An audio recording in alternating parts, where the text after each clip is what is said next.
Era uma noite sombria no pequeno porto à beira-mar. O velho marinheiro, capitão Bartolomeu, estava sentado em sua modesta casa, olhando para o horizonte com um olhar distante.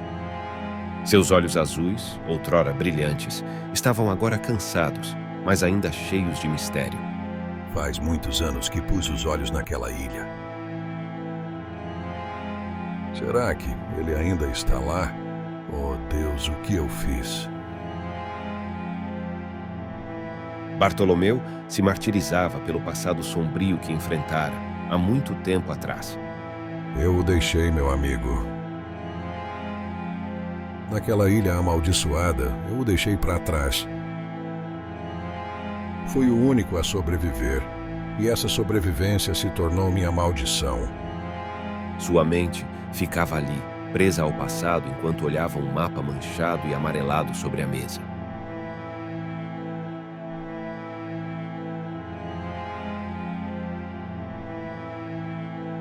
As memórias daquela noite assombrada voltaram vivas em sua mente. Ele lembrava do medo que sentiu naquela ilha décadas atrás. Mas o medo que sentiu anos atrás não era mais tão forte quanto a dúvida que o atormentava. Eu devia ter voltado há muitos anos àquela ilha, mas agora estou velho, cansado. Esse legado, por direito, pertence a Benjamin. É isso que devo fazer. Chega de tanto silêncio. Benjamin era neto de Bartolomeu. Era um jovem de espírito aventureiro e coração valente. Sempre ao lado do avô que o criara após a morte de seus pais, tinha um profundo respeito por ele, cujas histórias de aventuras e desafios sempre o fascinaram. Bartolomeu chamou seu neto e começou a contar sua história. Uma noite, anos atrás, quando você ainda era um garoto, eu e meu amigo Tom tínhamos terminado o trabalho naquele dia e decidimos ir ao bar tomar umas cervejas. Era uma noite normal, como qualquer outra depois de um dia cheio. No caminho, um homem estranho, com o rosto contorcido de medo, apareceu. Vocês não devem ir lá. Não cheguem perto daquela ilha. Nos assustamos na hora, mas achamos que era apenas um louco e, como começou a chover, seguimos o nosso caminho. Ele ficou lá, parado, os olhos fixos, perdidos, mas suas palavras eram tão confusas e aterrorizantes que não demos atenção a ele. Parecia apenas delírio de alguém com a mente perturbada. Já era noite alta quando voltamos para casa. Na volta, nosso caminho cruzou com o mesmo homem, no mesmo beco escuro. Só que, desta vez, ele estava morto. Nós então reviramos seus bolsos em busca de algum documento para identificá-lo. Foi quando encontramos este mapa do tesouro. Benjamin ouviu atentamente a história de seu avô, enquanto eles observavam o mapa gasto que estava estendido sobre a mesa. As palavras de Bartolomeu ecoavam em sua mente, e ele podia sentir o peso das palavras do avô. Então, vocês pegaram o mapa? Sim, decidimos pegar o mapa. O homem estava morto, quem saberia? Foi o que pensamos na hora, mas esse foi o nosso pior erro. Vovô, e o que vocês fizeram depois de pegar o mapa? Voltamos para casa, para examiná-lo com mais atenção.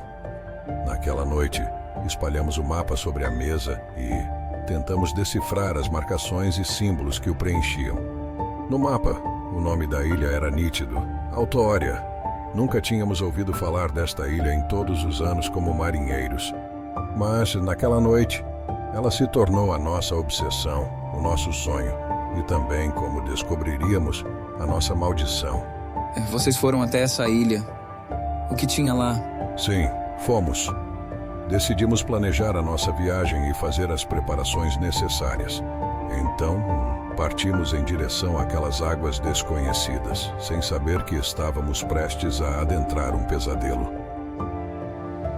À medida que nos aproximávamos da ilha, uma sensação de inquietude crescia. As águas ao redor dela eram turbulentas, e o céu parecia prestes a desabar em uma tempestade. A ilha em si estava envolta em névoa, como se quisesse se esconder do mundo.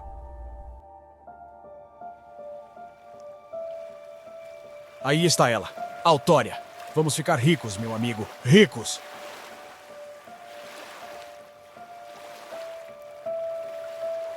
Fomos dominados pela ganância. Tudo estava tão fácil e ao nosso alcance. Achávamos que tínhamos tirado a sorte grande. Bem, quando chegamos perto da ilha, pegamos o bote e remamos até a praia.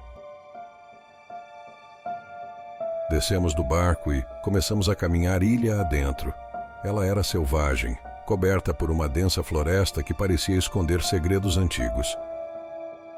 Caminhamos por horas, seguindo o mapa que encontramos, mas a ilha estava viva de uma maneira que não conseguimos entender. Ouvíamos sussurros na floresta, sombras se movendo entre as árvores e os sons de animais noturnos que pareciam diferentes do que já tínhamos ouvido. Pelo que o senhor está contando, essa ilha deve ser assustadora. De fato, ela é bem assustadora, sim, mas na época e no momento em que chegamos lá, só pensávamos no tesouro. E o que aconteceu depois, vovô?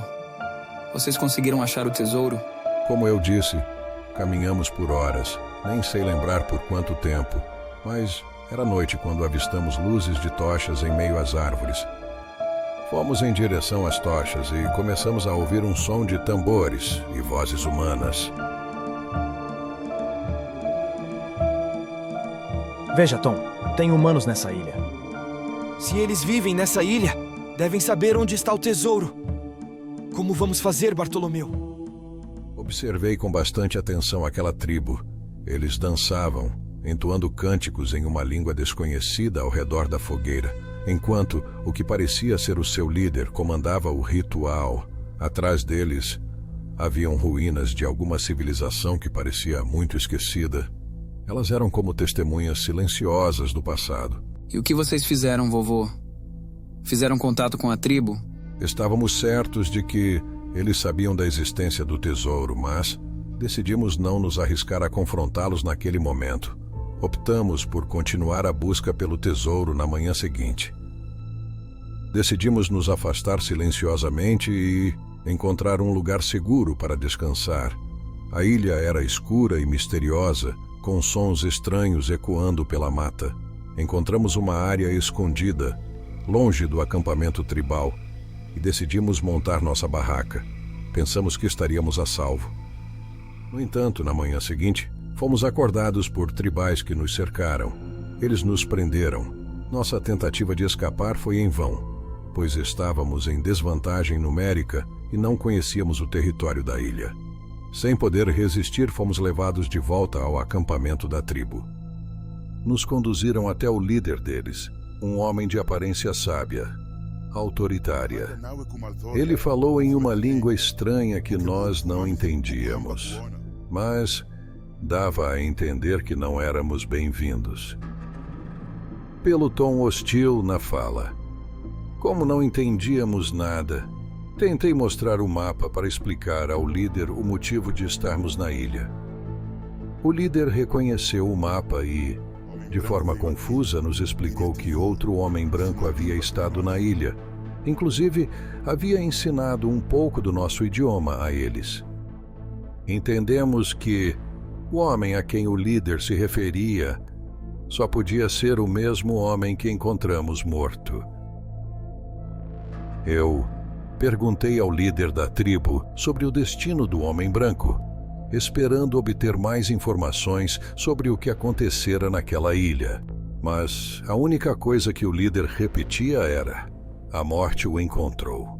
Bartolomeu seguiu contando a história para Benjamim, que ouvia atentamente cada palavra de seu avô. E o que a tribo fez com vocês? Como conseguiram fugir deles ou escapar daquela situação? Bem, nós não sabíamos o que eles fariam, se nos prenderiam ou nos matariam, até que os membros da tribo e o líder deles começaram a debater o que parecia ser sobre o nosso destino. Vocês devem ir. Morte guarda tesouro. Vocês não bem-vindos aqui. Vão! Ele então nos apontou uma trilha. E como estávamos preocupados e assustados, apenas seguimos o caminho indicado e deixamos a tribo. Continuamos andando e a mata foi ficando cada vez mais escura. Achamos que tínhamos nos perdido, mas o mapa mostrava que o líder da tribo havia indicado exatamente o caminho no mapa. Então, sabíamos que estávamos indo na direção correta e nos sentimos seguros por ter escapado da tribo e ansiosos por chegar logo até o tesouro. Por fim, o mapa nos levou até a entrada de uma caverna. Era uma entrada imensa. Nunca tinha visto algo parecido. Nossa euforia e ganância era tamanha que não pensávamos em mais nada a não ser em colocar as mãos naquele ouro. Então, começamos a entrar na caverna escura.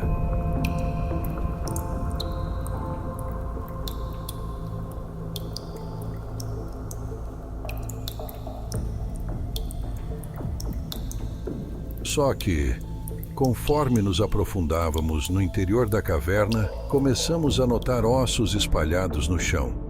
E aquilo nos acendeu o primeiro sinal de alerta diante a euforia em encontrar o tesouro. Ossos. Ossos de animais? Animais selvagens usam cavernas como tocas. Era isso? Meu jovem neto. Antes fosse isso e não teríamos tido problemas, mas os ossos eram humanos. Restos de aventureiros que, como nós, buscaram o tesouro de Altória.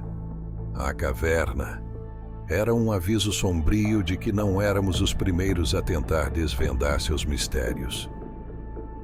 E então, vovô, o que aconteceu?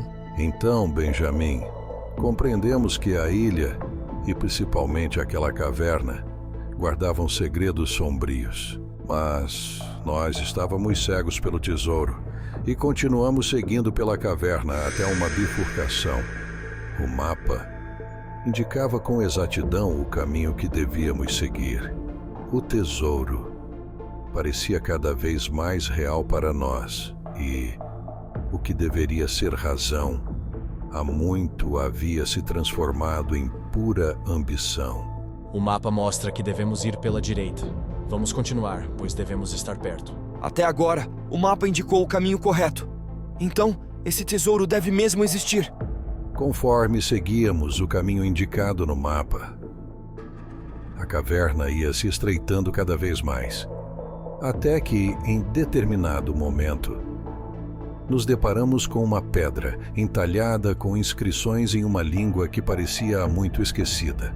Olhei mais uma vez no mapa e a pedra estava lá, desenhada. O mapa era minuciosamente preciso nas informações contidas nele.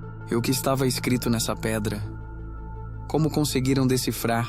Não deciframos, apenas seguimos o que o próprio mapa descrevia. E logo adiante, nos deparamos com o início do que seria nosso maior pesadelo.